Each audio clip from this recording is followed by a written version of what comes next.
This home includes 2,574 square feet, 3 bedrooms, and 2.5 bathrooms. It was designed to fit the homeowner's vision perfectly.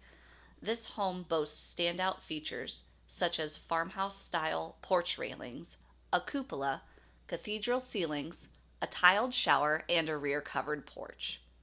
One of the things I absolutely love is the open floor plan seamlessly blends functionality and coziness.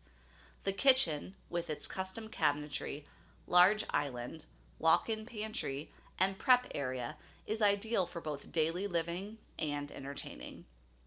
At American Heritage Homes, we're committed to quality craftsmanship. This home is built with 2x6 exterior walls, a poured foundation, energy efficient Anderson windows, and higher rated insulation in the walls and attic.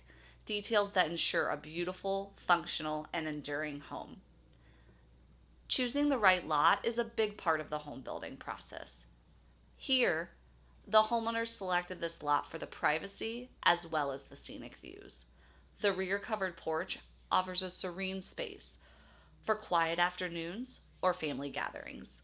We would be happy to be a part of your home building journey.